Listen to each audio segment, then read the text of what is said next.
Support Rainbow Soul. Check out the Rainbow Soul merchandise for your favorite new shirt. A variety of colors and styles to suit your taste. Show off your love for Rainbow Soul. Get cool designs with your favorite quotes.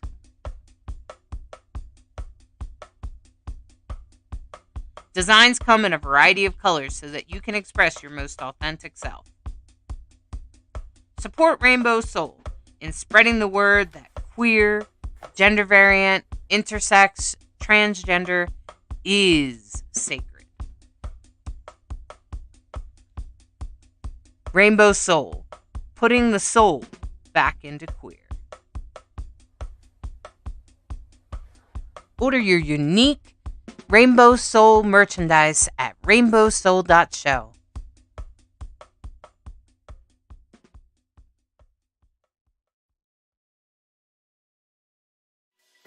Welcome to Rainbow Soul, a live show and podcast in search of deep answers and medicine about consciousness, spirituality, witchcraft, natural magic, and queer, inclusive spiritual paths of many varieties. We will explore the use of herbs, candles, colors, and nature in our personal lives, as well as queer-inspired rituals designed with transgender and non-binary people in mind. We are welcoming all pagans, indigenous two-spirits, witchy folks, conscious seekers, and people off the beaten path who want to explore the human spiritual experience that we are all capable of having. With deep reverence and anti-racist values, inclusivity, and a healthy and honest respect for our ancestors, Rainbow Soul brings diverse guests and topics all related to queer spiritual experience. Tap into this amazing resource live and find a supportive, safe environment while exploring interesting topics and diverse guests. Listen on your favorite podcast platform and catch the show at your convenience and still participate in the contest and games. Get more information about games and contests at our website, rainbowsoul.show. rainbowsoul.show. Thank you for tuning in to Rainbow Soul.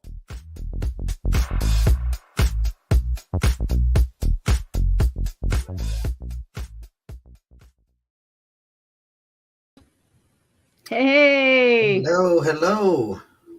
Welcome! I'm so glad everyone's here. I'm Hollis Taylor, and welcome to Season 2 of Rainbow Soul. And I'm an author, and I'm non-binary, and my book is all about defining your most authentic path. It's called Divine Androgyny. You can find more about it at my website, at the website rainbowsoul.show. So, Lacrosse, tell us about who you are. Hi, my name is Lacrosse Ortiz. I am a Jewish Taino atheist host of Master of None because I'm a jack of all trades and master of none. I love all things spirituality I just don't believe in a supreme being designating all that. More accountability, and yeah, that's me. Fantastic. That's an interesting thing. I just want to say I'm so excited to be in Season 2. Yeah. We've been doing this for 1 year, Lacrosse. I know. I'm like, whoa. Right? And I've been writing a little bit about it, like reflecting back in our newsletter for the people that got our newsletter. And I was remembering that the one thing that I remember like kind of bookmarking in my brain about what you said was that your intention was to bring the medicine to the people. Yeah. Absolutely. Bring the you wanted to make sure that everyone had access to the medicine. Yeah. And this is definitely such a good collaboration because I think we both have been hopefully able to do that. Hopefully a lot of learning has been happening through this past year. It's touched a lot of lives. At least I feel it. It's actually helped change mine because when I first started, you remember I was just like, I don't know. But But it's just been such a blessing to be a part of this. It has been such a blessing. So thank you for that.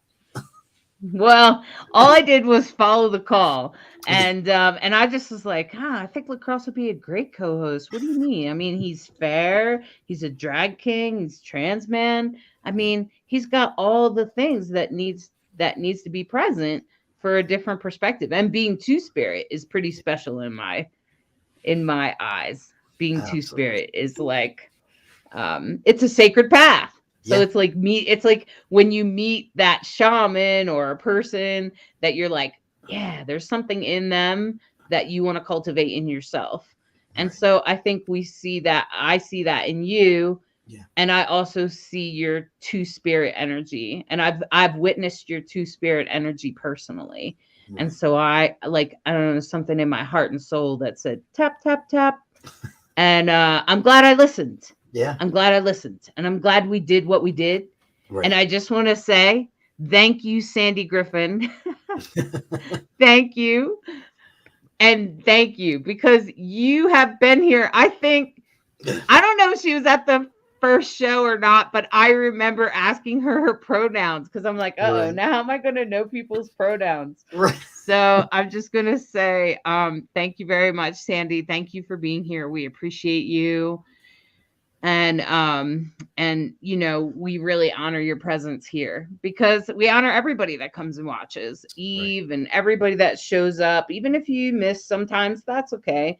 We appreciate you taking the time out to watch the show, and Yeah. we appreciate you sharing and spread the word. Absolutely. So happy anniversary, everyone. Yeah. Happy anniversary. I'm like, it's so special now. Right. Go ahead. Yeah, it is special. It is I got special. the little feelings. I'm catching some feelings. Right. Right. We should. uh, Yeah. Harvest that. Harvest that. yeah. Like, I always just make sure you take it in. In fact, I'm hoping that since, as what we've done is we had a vision, right? Mhm. And we followed it. Right. So now I want to invite everyone else in our new format of our show. We're going to take a little minute to take a deep breath. So I want to just invite you. You can keep your eyes open if you want.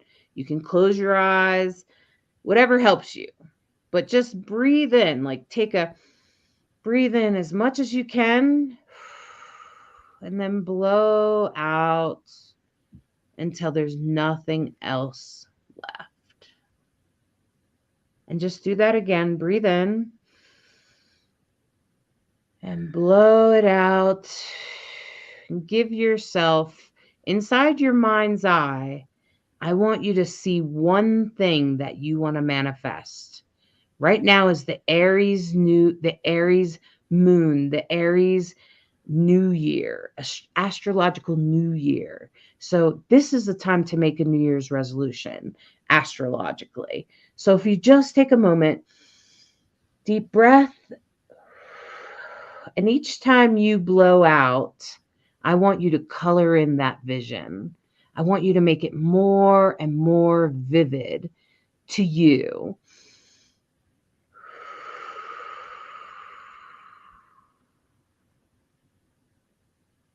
And do it again. See the end result.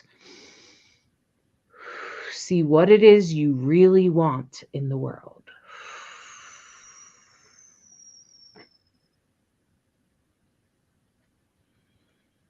And as that picture gets more and more vivid in your mind, just hold it. Like, take a little picture with your brain and file it back there. And the next time you feel a little lost, think about which way you're headed, because that's where you're going. Even if the path along the way gets a little rocky. Right? So I just wanted to start there. And I'll tell you, today's guest, I was kind of excited. And I was like, oh, look at this. She's going to be on at the same time as our anniversary. Yeah. But I just thought that was kind of fun, because we've been friends for a long while. We've known each other from festivals. And I really appreciate a lot of the wisdom and the beauty that comes. And so I want to welcome Sumaya. Sumaya.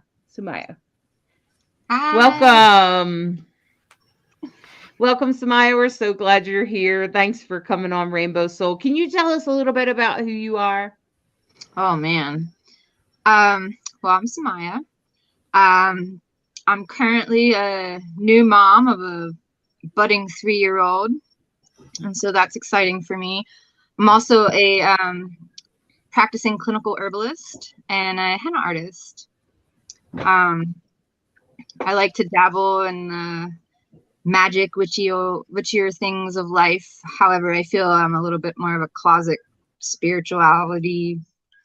I don't put it out on blast because it's my own personal practice.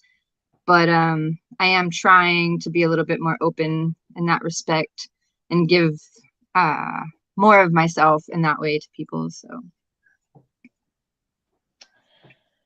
Well, I frankly thought that you were a very spiritual person. So I've never thought that you keep that back. And although you may keep your personal practice to yourself, um, I noticed that you do some really beautiful work in the world. Not only like you've helped me, I've needed herbs and ordered directly from you.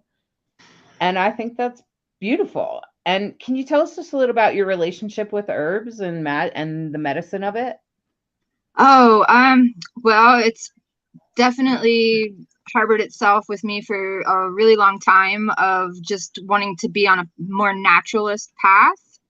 Um, and I've kind of just grown with that. I've traveled a lot. I've lived in the woods and off grid a lot. And so I kind of have just nurtured that part of myself and working with that medicine and harvesting it from, its natural habitat. And so I kind of like sought out community when I came to Florida and ended up falling into a herbal school that taught clinical herbalism. It wasn't my intention to go that route at all. I just really wanted some deeper knowledge of what I was already learning and already teaching myself and already practicing with. And so when I found them and I decided to go ahead and take their classes, like the next thing I knew, we were like the advanced class was, we're working in the clinics with actual people. And that was slightly terrifying and also rewarding because I felt like part of me was already doing bits of that kind of out in my own community on the road where I was giving people medicine that didn't have access to it. There would be, for example, just being in the woods, it's, people are prone to staph. It's just like a natural thing. It's on our skin. It's just a reality when you're in the woods and you're dirty all the time and you get a cut, like staph is relevant. And so just being able to help people with simple things as wound care and first aid and was just kind of like a natural, like, yeah, of course, like I can totally help you with this. And I also had 2 dogs at the time traveling in the woods and, had issues of, them being attacked by porcupines and even my little one got attacked by a bear and having to kind of nurse them back. So a lot of it was just kind of like, medic type work. And so doing the clinicals, I felt like was like handed to me in a sense that it was appropriate that I learned this stuff to be able to help my community just the same in a deeper way, because just being able to handle wound care is kind of like, I was a nurse's aide when I was in my early 20s and I dealt with wound care. I hate to say that it's easy, but it's kind of, it's easy. But to really dive into chronic health issues and really help people recover from that and using herbs is magical. Like I can't even say more about it. It's just, it's a blessing. Absolutely. I've used herbs to I've used herbs to heal from my perimenopause experience has been pretty intense. And I appreciate the herbs that you were able to send me when I needed them. And I wonder because of the timing if you're called to herbs. Did you end up using herbs in your pregnancy for like milk production and things like Oh yeah. that? Yeah. Mhm. So many things. I wonder Yeah. if you were supposed to. That's why you ended up at the herb store, at the herb place, and Yeah. baby too. Kind of all happened at the same time. Well, during my pregnancy, I didn't do as many herbs because a lot of them are contraindicated and also not researched enough. And so it was kind of like baby steps through the herbal world and only doing what I knew was correct and okay. But once she was born, yeah, I had an herbal blend ready for a wash. I had herbal blend ready for milk production. And my teachers, bless their hearts, they sent me this, it's called Black Chicken White Phoenix. It's a Chinese recipe, and it's disgusting, but it's amazing at helping with postpartum. Yeah, I've just seen a lot of women suffer with that. And I can see how you would need to help some people with breastfeeding to help, milk production and things like that. Yeah, I have a line of herbals for kids. Because of my daughter Sequoia, I made herbs that were specific for her, for her boo-boos, her scrapes, for her teething, her upset stomachs and stuff like that. And so now I'm able to, share that. And I'd like to do the same for mamas as well, because I think that they need a lot of that. And the belly blessing that I was just doing today, I was just talking to her and told her if she needed anything to reach out, because I feel like once the baby's born, the mothers forgot. Absolutely. Yeah. Absolutely. And I feel like mothers are missing the village part. I often feel that mothers really suffer because we don't have villages the way we did. Even Utah, Lacrosse, you could probably identify with that. Like not like feeling like, are we supposed to be in a tribe raising our kids? Because that's not how it's working. Yeah, no, a lot of single parenting and no village. It was difficult, but but I think then you end up finding some community at some point, because I was blessed enough to have people like my cousin is a doula, very helpful, when I was having my son. And I'm telling you, it was a whole different experience, but yeah, finding that community was necessary, because they're not going to come out the woodwork. You got to go look for them, because if you rely on your actual family, it doesn't always pan out. It doesn't. So Yeah. Well, some people, but not most of us. no. No. Um, and Sumaya, tell us a little bit about, so what did you do today for the mother? You said you did a belly blessing today? Yeah. So with the henna, some of the traditions include the belly blessing, which is supposed to protect the baby and the mother for childbirth. And so I absolutely adore doing belly blessings. I think it's just a really beautiful, intimate time to spend with the mom. And now that I am my mom myself, I have a little bit more relation to be able to sit and chat with them. And I was able to speak with her even about breastfeeding and about just her fears and anxieties, because this is her first baby as well. and I think that it's nice to be able to have the time to communicate with them, but also just being able to do the henna on their bellies is absolutely priceless. It's so beautiful. Mm-hmm, mm-hmm. So can you tell us a little bit about what you do? Like where does the henna come from? What is it? So henna is a plant. It's let's see if I say it right. Lawsonia interminis. Sounds like a Latin word. It's Latin, not my first language. Henna is, there's a few names that henna goes by, but henna is, the common name that everybody understands it to be. So that's the nice. But it is a plant. It likes hot desert climates, like hot tropical desert climates. It likes to be dry.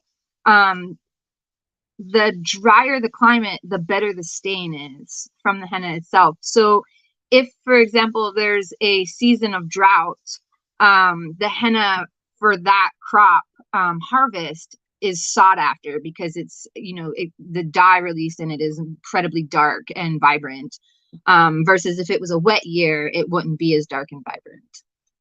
And one of the reasons I love henna so much is because it's a plant, obviously, but it's so versatile and so organic, and it has a life of its own. And I think it just goes to show, like, in just how it is grown, it projects itself that way onto the skin as well. And so you apply it with like a pen or like a So you definitely can, doesn't penetrate the skin. It's just like drawn on there. so this is what I use. I don't know if you guys can see that. It's a little applicator bottle. And so I fill this up with henna, and then there's a little tube here. I know it's weird. So I just draw it on almost as if I was drawing with a pen. Traditionally, they use cones, and even like in Morocco, they use syringes. I have personally never tried syringes. It just seems a little difficult, but they are amazing at it. They've been doing it forever, so props to them. Cones are traditional, and how you just take a piece of cellophane and roll it up and then fill the tube. I used to do cones. I started with cones. They're great on the hands. They're great for getting really fine detail and getting that real beautiful lacy design. For myself, I was looking for a way that I wasn't using so much waste, because once the cone is done, it was in the trash. And so that bothered me a lot. And I kind of fought with myself over having a plastic bottle or a cellophane cone, because, like, you know, they're both kind of whatever, but I don't waste with the bottle. I've had these bottles for years, and I don't necessarily get as fine of detail as I could possibly get with a cone, but I could still go pretty fine. I could still get really good detail. But also, I work a lot of festivals, and it's a lot of time, like my time is money situation. So I don't do a lot of fine detail work, like festival designs versus like a really beautiful, intricate Mehndi, like a traditional bridal design, just two different elements. Hmm. So like I just want to show one picture here that I got. And you guys can see, like, that looks pretty detailed to me. I'm just saying that looks pretty beautiful and detailed. You have the Om symbol, looks like in the middle of a flower. And that's really beautiful. And then the designs on her toes or their toes and ankle. I mean, that's really beautiful. Is there symbolism there other than the obvious Om symbol in the middle of the flower? Not really. I mean, this usually, a lot of the ways that I do my work as well outside of festivals, which I kind of prefer, I do intentional henna gatherings, and healing hennas. And so usually when I do an intentional gathering, the person is coming to me with their intention and maybe something that means something to them personally. And then I transmute that into the art that they get to take home with them. So the flower, yeah, they probably more than likely asked, because that's an original, like, probably never did that one outside of that foot. They probably asked for an Om and a sunflower, and that was kind of the design that came with it. Usually when I'm working in intentional gatherings, it's a little bit more of a meditative space. It's completely the opposite of doing a festival where, like, time is money and you're just kind of pumping out designs that people pick out of a book. The intentional gatherings are more home for me. I get to sit with people, kind of like the belly blessing, and I kind of get to hear their story and get to translate that onto them, and do that work for them as a healing modality. It's a beautiful way. I've done tattoos and henna with intention. And that's a really spectacular way. And I think when you can look at it, it also gives it some extra special beauty. But I did see this one on this person's shoulders. And Oh, yeah. I was like, okay, well, I know about the goddess in the middle and the two moons on either side, kind of gives you that definitely goddess type of symbol. And then of course I noticed the stag horns at the bottom and then holly leaves at the top. I'm like, okay, that must be a custom. So that must be one of like your intentional pieces. with this Yes, person. and she was a witchy witch that knew exactly what she wanted, and she asked for all those items to be incorporated into the design, and that was kind of what came from it. What a challenge. Good job, Sumaya. I mean, like to That just looks do that on the amazing. fly. What was that, Yeah, Lacrosse? I said that it's looks hard. amazing. That is Well, amazing work. I know I couldn't do it. well, you know, the irony of it is, I was just telling this woman today, I was like, sometimes I do these hennas and I think they're awful. And like my own, like in my own head and my own perception of my own art, I'm like, oh my God, this is like the worst henna that I've ever done. And then they see it and they are absolutely like diehard, like, oh my God, this is the most amazing thing I've ever received. I love it so much. And then I just kind of have to take a picture and walk away. And then in a couple weeks, go back and look at it and be like, oh, that wasn't actually that bad. Like, I didn't do such a bad job, but I get so in my head because a lot of those intentional hennas I just kind of let move through me, and I don't like control how I'm going to make it turn out. Sometimes it takes on a life of its own. And those are probably the ones I hate the most. But I do, like, I will turn around and love them just the same. It's just that I get, you know, it's my control drama of being an artist. Mm. Yeah, I wouldn't be surprised to have Virgo somewhere in the major part of your chart there. Self-critical. Sandy asked, how long does it usually last on the body? I thought that was a good question. No, that's a great question, and it's probably one of the biggest ones. So it really depends on where you get it on your body. So hands and feet are the most common, and they're going to last the longest. Specifically, the palms of the hands and the soles of the feet. We have the thickest skin right there. So the henna, what it does is you put the paste on the skin, and the dye that's in the henna actually releases into the skin and stains each layer of the skin. So the more layers of skin you have, the darker, the deeper, and the longer the stain is going to last. So the palms of the hands will get darker than the tops of the hands, and the palms and the soles ideally would last the longest. However, we walk and we use our hands all the time. So the process of it staining, it also fades with exfoliation. So as our skin exfoliates and releases itself, the stain fades. So if we never shed our skin, the henna would be permanent. So yeah, I know. So like on face, for example, we have the thinnest skin on the face. So if I were to put henna on somebody's face, it would only last a couple days up to a week max. And the stain wouldn't get as dark just because our skin is so thin. But on the hands and the feet, it would last, you know, it could last anywhere from 2 to 4 weeks, depending on how well you take care of it, how well your skin accepts it. And same with like the belly, it might last about 2 weeks on the belly, maybe even 3. I've had henna last 4 weeks on my belly just because it stayed wet for so long here in Florida. So like it really just, there's so many variables because it's a living plant, even though it's dried, that it has a crazy life of its own and how it acts on the skin. Some people, there's a small percentage of the population who will not accept henna. Like it just won't stain their skin, or it will only stain for a couple days. So it's really, I could say usually 2 to 3 weeks is a standard of what I tell people, especially if they're just getting it on their hands, arms, feet, or legs. But beyond that, the aftercare of somebody taking care of it, and just the person's dynamic of their skin and whether they accept it or not, and of course where they get it, is all going to play a part in how long it lasts for. Maybe how many showers you get. Yeah, it's spring break down here right now, and I literally I'm like, I need to have a little write-up so I can copy and paste, because I'm consistently telling people, hey, I'd love to do a henna for you. Just know that you're on vacation right now. You can't go swimming, and you definitely can't go into the pools, because the pool will rip the henna right out of the skin and you won't have henna anymore. Like you'll go swimming in the chlorine pool, and the chlorine, because it's a chemical, just rips it out for whatever reason, and it's gone. And so the ocean, not as bad, but it will still the same thing. Like you're in the water and it's your skin's soft and moist, and it's just, it takes it right out of the skin. So I always tell people, it's just like, if you're going to get a henna, it's better that you get it towards the end of your vacation. That way you have it and you can have it longer.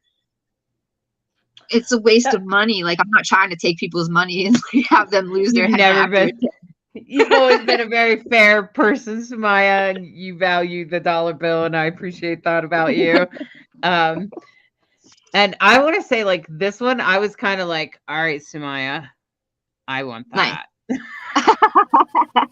Oh, that's Only beautiful. because that's a beautiful hummingbird. And I think about the symbolism of hummingbirds. Traveling, they travel a lot. They do migrate. And they're very sort of I have a lot of hummingbird energy. So that's like Yeah.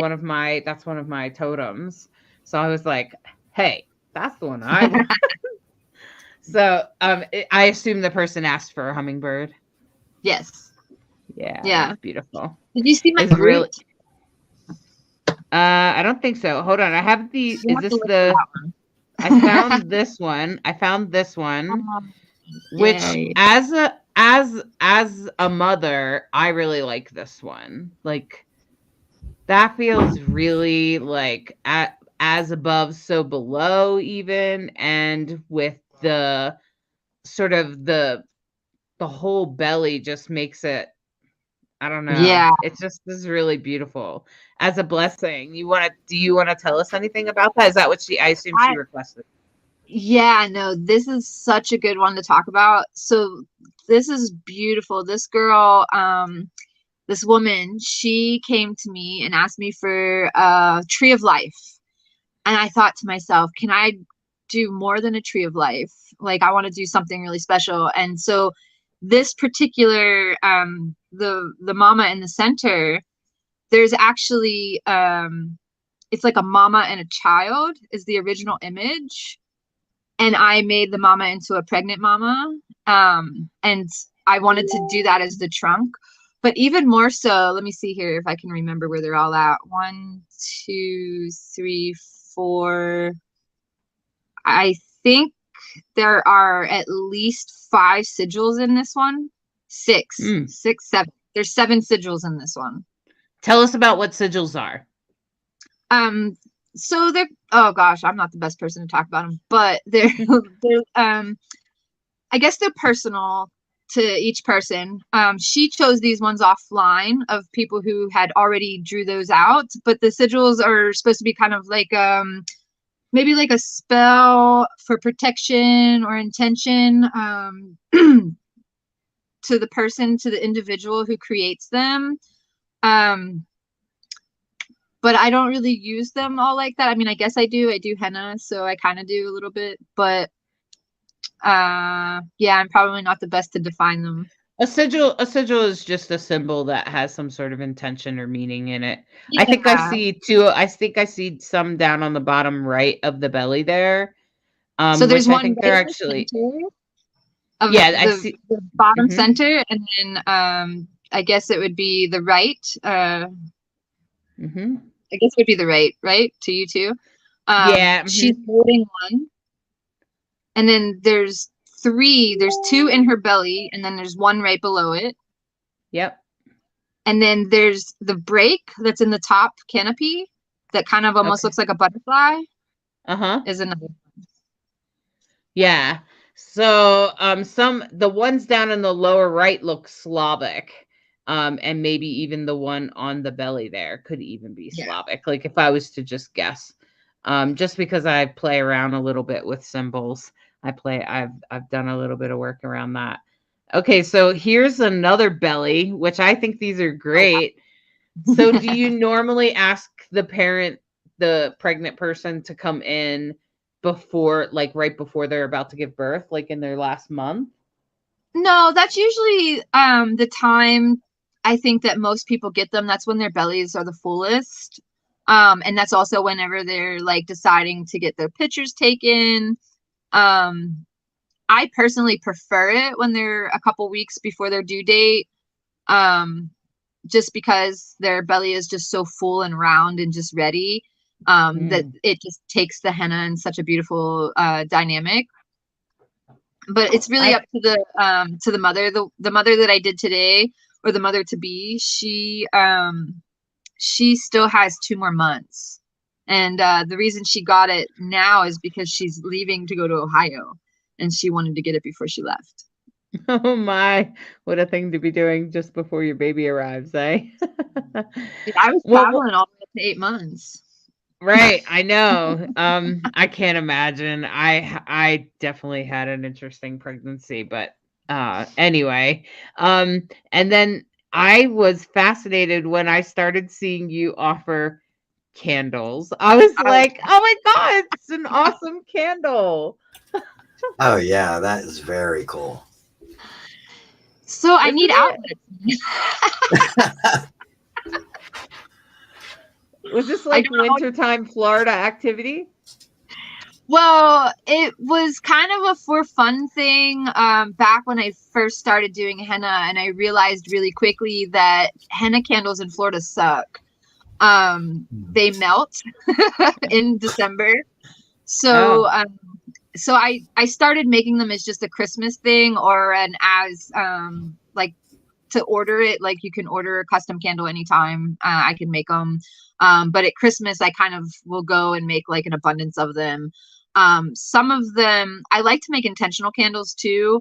But those usually are on custom orders versus me just kind of making candles for Christmas time. But I love making candles. They're so fun. They don't Uh, move. It's all yeah. me. I can work on it for as long as I want. How long does a henna usually have to stay on? Like, I mean, it's not like when you're tatting. Like when I tat, it's like go in, wipe, go in, wipe. But how long does it have to actually set before it So sets? the paste goes on the skin. So it stays wet anywhere from 5 to 20 minutes. It just depends on the humidity. So if it's a really humid day, it could take 20 minutes or longer to dry. I usually have to tell people to get in front of a fan or something, because while it's wet, it's like in danger of being smudged. So it's the most crucial time for people to really be mindful of their henna. But so after the henna paste dries, it becomes just like dry mud on the skin. And so ideally you want to keep that on for 6 to 12 hours. The longer you leave it on, the longer it's going to last. It can be taken off within 4 hours. I don't recommend it. I feel like if you're going to spend money with me, then you should take care of it. Like if you want it to last the 2 to 4 weeks or whatever, you have to take care of it. And so, just an example, I burnt my finger last night and I put henna on it. We'll talk about that later, but this is only like 2 hours of stain, right? It still looks great, right? Super dark.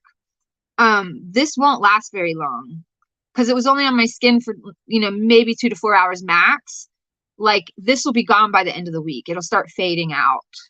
If I left that on for a full 12 hours, I would have this dark skin. It would probably have even gone to black. And it would have stayed on my skin for the next 2 weeks.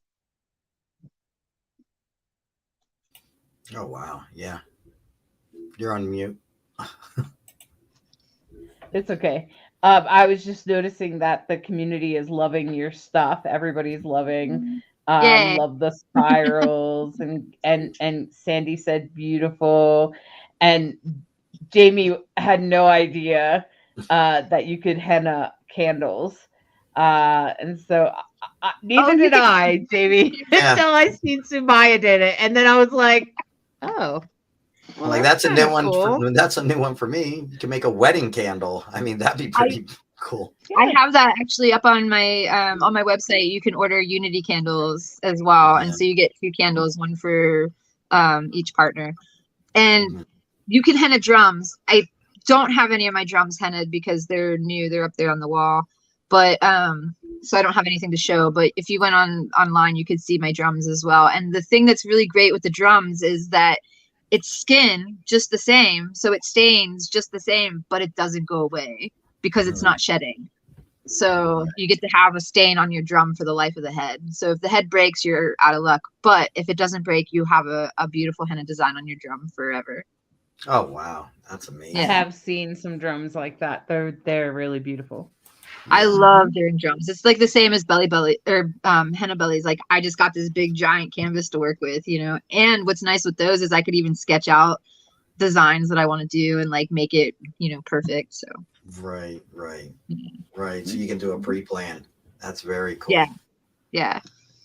All right. All So right. I guess Yes. now we're going to take a quick break, and we'll be back in a few minutes.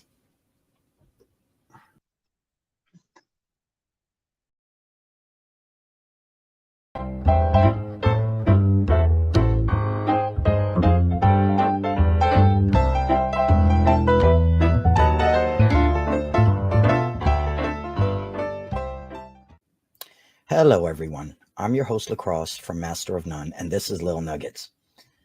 I'm offended. I'm offended. You're offended. We're all offended. But what does offended really mean? This is a question you got to ask yourself. Well, let's take a look. Offended. Resentful or annoyed, typically as a result of a perceived insult. A perceived insult. So basically, what happens when we get offended? We feel that someone is insulting us. We feel that someone is being disrespectful. Listen to the words I'm saying. We feel. I feel offended. Now, I find it interesting that in today's day and age, everybody is offended. Everybody is offended over everything. Yet there are real issues out there that we need to be offended for. Social injustices, hunger, poverty. I don't see as much offense for those things. If someone says something about me and I feel offended, that is me allowing them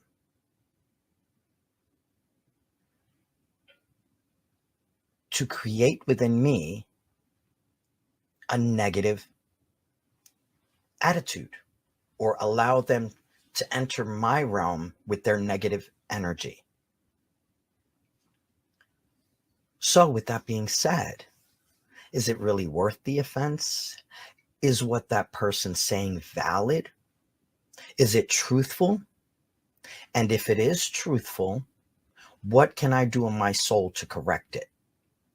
Because this whole journey is about correcting our souls. This whole journey is about us becoming better versions of ourselves.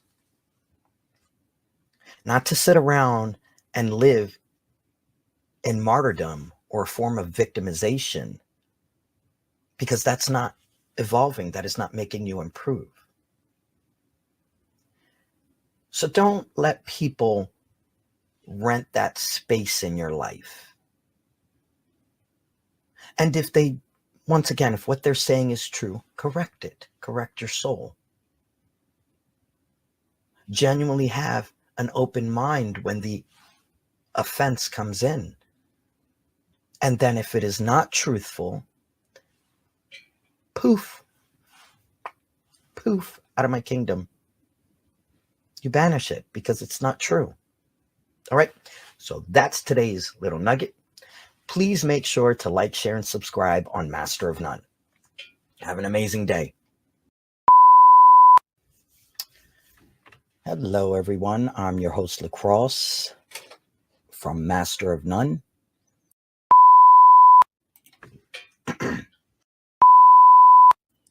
Hello, everyone. I'm your host, Lacrosse. Jack of all trades, master of none, but oftentimes better than a master of one. So what exactly does that mean? It is a figure of speech in reference to a person who has dabbled in many things rather than gaining expertise by only focusing on one. So much knowledge and wisdom out there at our fingertips, yet so difficult to grasp. Everything and everyone has a little piece of the truth, and it is up to us to determine what our truth is. In this busy world, creating the time, the space to nourish our bodies, mind, and soul has become a difficult task. So let's take a moment to learn something small, in whatever way the universe decides to reveal it. It could be someone's story, a quote, a spiritual practice, maybe a song or a movie. The opportunities are limitless and all around us if we just take a moment to see. We are all students of life experiences, so let us learn from one another. There is no right or wrong path, There is only your path and your journey. So let's begin our adventure and explore all the world has to offer, and let us become a master of none. In the land of Africa, there lives a hippo who learns to overcome being different through an ecstatic dance experience. Sometimes life is sweet, and sometimes life stings. It's up to you to decide. What are you willing to be? Asks the honeybee. The firefly reminds us that only you can shine your light. The butterfly speaks of the wonder of transformation, while the moon helps the hippo feel a confident glow. Find out what happens in a hippo dance trance. This beautifully illustrated book presents expressive artwork through gender-neutral characters that deliver messages about being yourself, perspective, and personal transformation. Order today at brighthawkproductions.com.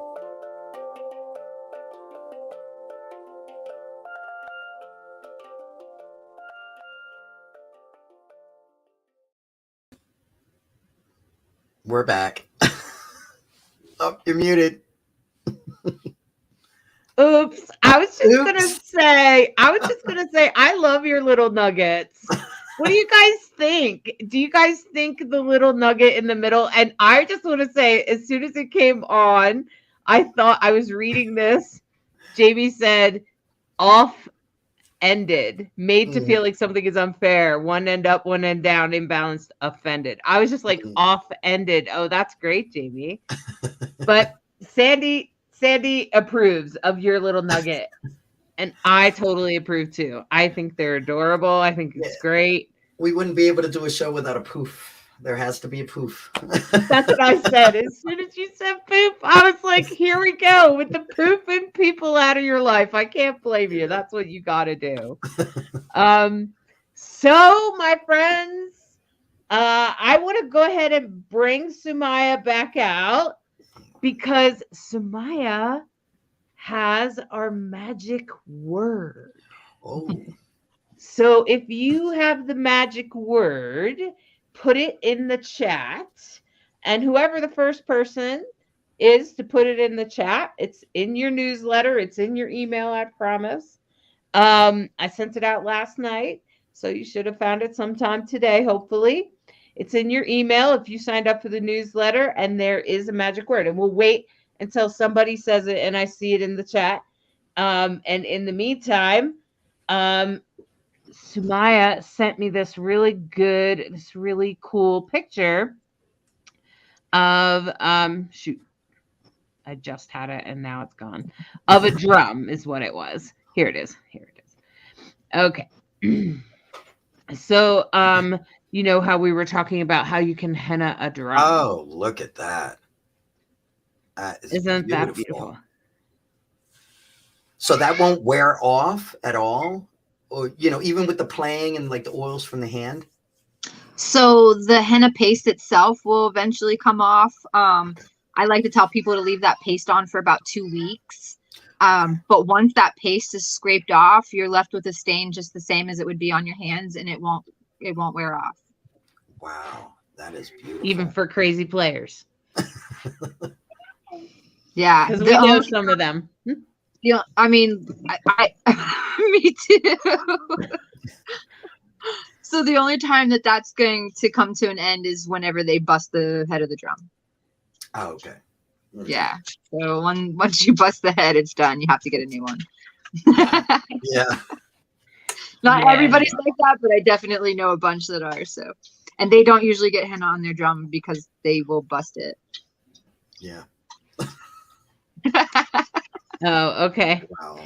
Is it like something about the symbolism might inspire them or something like that? They're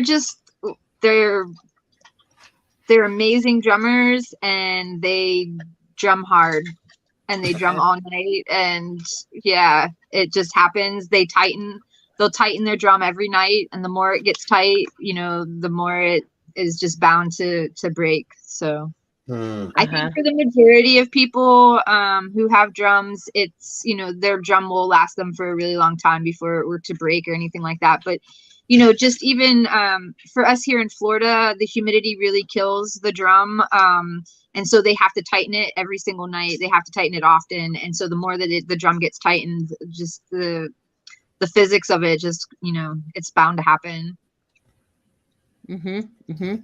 Yeah, definitely. It usually happens, but sometimes weather can do it, like wetness and stuff like that. Yeah. But yeah, so you were saying something about you put the henna on your burnt finger. Is that true? Hi, little one. Okay, Michael, come get her. So yeah, one of the things I wanted to talk about was the medicinal qualities of henna. Does she want to be on the show? She can sit on your lap. You want to come over here? Yeah. Of course. Hi. Welcome to the show, my little friend. We've seen each other on video before. Okay. Put your bag on. Oh, wow. So can you just tell us about the medicinal benefits of henna? Yeah, so henna has been around as an adornment for a really long time, like 5,000 plus years. It's just been as long as people have been, primarily because it's in the desert climates, it's really cooling to the skin. So a lot of people would use it to help cool their bodies in the hot climates.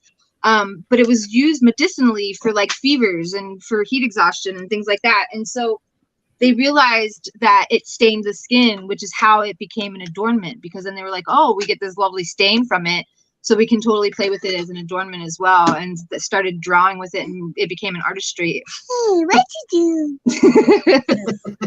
But before that, it was used medicinally for people.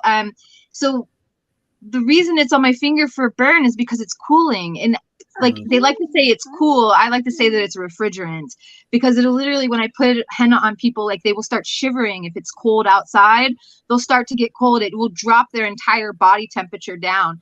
So it's great for burns. And like I used it once. I was at a festival and I went to move a log, which I couldn't see. It was just embers. And I stuck my thumb right into a hot spot of the log, and I literally probably would have had like a second or third degree burn. It was that bad. And I didn't know what to do, but I remembered the henna. So I went and stuck my finger in henna, and I did get a blister, but the pain went away almost immediately. It's also an analgesiac. Gosh, I hate saying these words. It helps pain as well. Wow. I've used it to put on bug bites. It's also an antifungal. So I've had people where I was doing henna on them and they had nail fungus. And so I asked them if I can do the whole finger. And traditionally it's done like that. Like they'll do the whole finger, and they'll also put it in the palm of their hand to cool their temperature. So I put the henna on their fingernail, and they called me like 2 weeks later and said that their nail fungus had disappeared. And they had been fighting with it for like 3 months of using all kinds of chemicals and creams and stuff that people were having them. All right, I'm gonna put you in. All right. Well, I think sometimes herbs are like kind of magical in a way that we don't really quite get yet in science. So I just think that's just the way it is.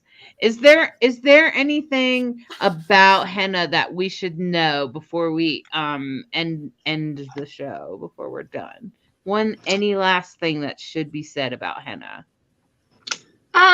Well, I definitely would like to give it credit for its tradition, because I think that needs to be served as well. Because traditionally, there is conversation and argument about where it was traditionally founded, because some say it'll be from Egypt, others will say it's from India. Either way, that these were trade routes, and so it was passed along trade routes, and primarily it grows in the desert. So India and Egypt, both in the desert climates, can equally say that they could have technically founded henna as being their particular crop of interest. But so we'll just give it to both of them. But Yeah, I would like to exactly. give it, I would like to give it its cultural, reason. Like it in India, it's profound, ceremonial for their brides to get henna before a wedding, and even the grooms. It's a ceremonial process that they use for that. The same with the belly blessings; they use it as well to protect, like we said earlier, to protect the baby and the mother during childbirth. So I think that those things are valid to just acknowledge that it's culturally from India / Egypt, and also found itself throughout the Silk Road. Because everybody will kind of be like, it's ours, it's our culture, it's ours, it's ours, it's ours. But ultimately, it's it spans the whole region in a sense where it became part of all of their cultures. We Yeah, just know because it's something. yeah, I would agree because I mean I'm Jewish and Sephardic Jews we call it china, and we also use it as the marital blessing. The bride gets it done beforehand, and I think that's just like you said. There's so much trade routes. Everybody kind of grabbed a hold of it because it is such a beautiful thing. I mean, Yeah. it's just amazing. And I think personally, its medicinal value is what traded it. I feel like that it found its way across all of Eastern and Western Europe, for that matter, due to its medicinal values to begin with. And I've even heard some anthropologists talk about Cleopatra kind of made it popular in a sense of in bringing it to Egypt. Even though some will argue that it was always from Egypt, but that she brought it to Egypt for the fashion of it. So, yeah. Well, I think this has been really great. Quellen did have a good question. Where would it be used to relieve a fever? I would say like they would put it in the palms of the hands, and you could also put it on pulse points. I was thinking about the chest. You can, but the more so like going into my like Chinese medicine roots, we would put it on pulse points, and that would actually take the coolness up the channels. And so the ears, the soles of the feet, and the palms of the hands are all where our channels of our body ends. So if you put anything on the palms of the feet and the palms of the hands, soles of the feet, palms of the hands, it's going to take it up into the body. So I think that's one of the things, like you would see traditionally it put in the palms of the hands. They would put a glob of the paste in the hands, and they would close and make a fist, which is the traditional circle in the hand and the fingers all done. And that's your basic henna. And I think that it came from just holding the paste in their hand. They would also slather it, the whole sole of the foot would be slathered. And that's how they would cool themselves down in the sun, in the desert. Oh, Wow. That's neat. Wow. Well, thank you so much, Sumaya, for just coming and bringing so much valuable information about this beautiful art form that some of us probably, hey, Quellen and I are pretty high trafficking in festivals, I would say. We've been in and out of a bunch of them. I'm not even sure you might even know Quellen, Sumaya. But anyway, he was our fire tender that time. You gave me a Thai massage after after a long day of chefing, I believe. And and I just think that coming together and providing your community with more information about something we don't know a lot about. There were things that me and Quellen didn't know. And I appreciate that. I love learning new stuff. And I appreciate you taking time out from being a very busy mom and running your own business. So I'm going to finish up here, and I'm going to pull out 3 cards. Now, remember, my friends, always take what you like, leave the rest. It's probably not meant for you. It's probably meant for somebody else. Even if you're listening to this in the replay format, it's still meant for you, okay? Don't throw it away just because you didn't watch it live, because somehow the universe knew you were going to listen to this. So that's how the messages come through. And that's what I believe. The cards are directly connected to some sort of divine energy that I don't really comprehend. And they send us messages that we need to know to navigate our life. That's how I think tarot works. So this first card here is all about it's all about your thoughts, and fiery thoughts too. Now remember, Aries is very busy right now. We're at the astrological new year. Hold on, I'm gonna just do a little feature so everybody can see the image well. Um, so, if you didn't notice, well, I'm sure you did notice that, people went around smacking each other and stuff like that. That's Aries moon. Okay, that's in the stars, directly related. A whole bunch of stuff moved into Aries sort of within a few days of each other, and that's what this is. This is to remind us what energy we're in, that we might find ourselves offended. Okay, because that video very much fits the energy of right now. You may find yourself offended. You may find yourself kind of irritable or cranky, like, you'd like to tell your neighbor to shut, right? Okay, whatever that is, just recognize that it has energy in the sky, and that the sky is kind of not dictating it, but it's kind of pushing for that. And it's pushing for you to say your truth to some extent too. So be careful you're not sitting on yourself. Say your truth, but you don't have to cut someone's head off at the same time. And so that's what it's a reminder of. And this is a beautiful card. This is a Queen of Cups, and this non-binary person is holding a bird, see, on their hand, and they are very well decorated, and you can also see the octopus in the water holding the cups. And this is about emotional balance. This is about knowing your emotions and being able to handle them, and being able to do what you need to do to manage your emotions, whether it be cuddle with a teddy bear there, you can see under their shoulders, or visit the ocean and get your little treasures and your gifts. That's what the treasure box is there. This is about self-care. This is take care of yourself. If you find yourself cranky, go get a bath. Okay, go take a walk. Go be under a tree, whatever it is. Manage your self-care. And going forward, it's to remind us of our relationships. This is all about emotional relationships. And be aware of anything that comes to mind right now, especially things that are related to like toxic environments where people are not really checked in with each other, where people take each other for granted and things like that. So if you're experiencing that, that's what's happening, right? This is kind of what we're going into the future. It's kind of saying overall, the whole reading is saying, remember that blast of energy you had and you wanted to strangle such and such person, and that feeling of feeling triggered and feeling bothered by that person? Yeah, well, you might want to take care of yourself and do a little self-evaluation. And you might want to look in and figure out what it is. And maybe you need to, send that person to Pluto. Poof. I don't know.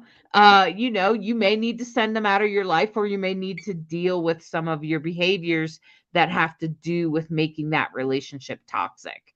So that's what this is. This is a reminder to make those changes, to look at what's toxic, to pay attention to the dynamics in your relationships, because that's probably what pissed you off to begin with. So that's pretty much what this is about. It's like that experience, right? That experience. And it could go on for several days, or even like a week, even into like mid-April. Okay. So that's what I just want you to like focus on that. Pay attention to what. Oh, I don't know what happened. I tried to change it back and did it the wrong way, probably.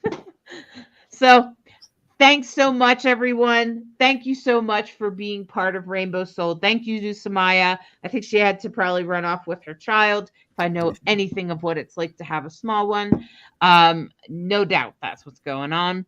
So I just want to say thank you. And I'm not sure anyone won the contest. So I'm just going to quickly run the video again to see if anyone wants to play a game with us. So play a game with us, friends. Thank you for watching Rainbow Soul. We appreciate you. We love you. And you are perfect just the way you are. Bring magic into your life every Sunday night. Play the magic word game at Rainbow Soul. visit rainbowsoul.show. Subscribe to Rainbow Soul newsletter and watch out for it in your email. Why? Well, inside that newsletter will be a magic word. Some words maybe you never even heard of, and we will explore the definition and history in the show. If you recognize the word, be sure to share your wisdom with Rainbow Soul in your comment. Each newsletter will have a new magic word. If you know the word when we ask for it, you can simply put it in the comments. First commenter gets a free Rainbow Soul sticker. They are round stickers with Rainbow Soul logo, and they say, Rainbow Soul Transgender is Sacred. Hashtag Rainbow Soul Vodcast. As well as a queer version and non-binary version printed on high-quality, large circle stickers. The platforms will keep the time of your post, and this will determine who wins. If 2 or more people all say it within the same minute, according to the platforms, everyone gets a sticker. You can win up to 3 different times, 3 different stickers: non-binary, transgender, queer. Rainbow Soul will contact you through a message depending on the platform you commented during the live to get your address/mailing information for your sticker. We do not share any of this information, including your email. You will receive Rainbow Soul newsletter, but you can always unsubscribe if you choose.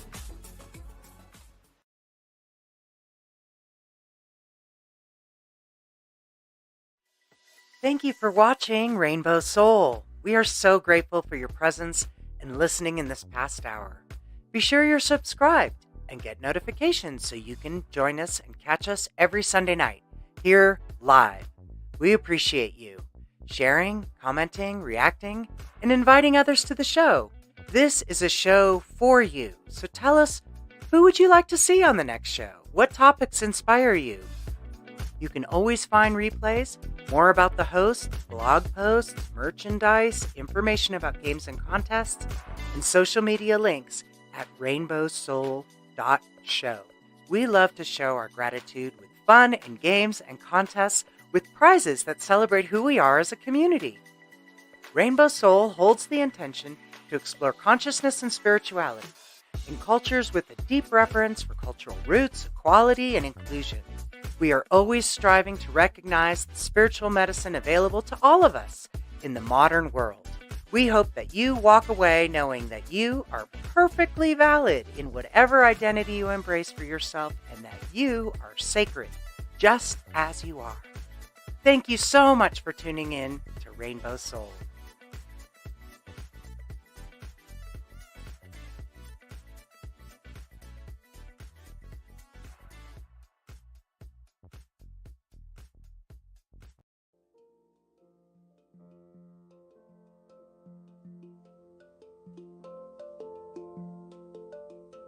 Divine Androgen, a sacred path for gender variant people.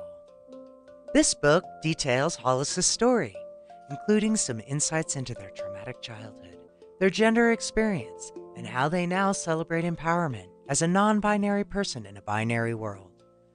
Hollis details a path for gender variant people for personal empowerment, acknowledging that all paths, all queers, are sacred. There is nothing wrong with anyone that is queer identifying. This book supports any kind of transition, gender fluid people, queer folks, transgender people, anyone bending the binary. This book supports healing from our past, defining our truth, and harvesting our authenticity. This book supports the spiritual part of the journey and lands in your own expression of authenticity. A path of consciousness, not religion. This book is not religious and is in no way related to Christianity except perhaps in opposition. Choose empowerment. Choose to honor your divine androgen. Order today at www.divineandrogen.com.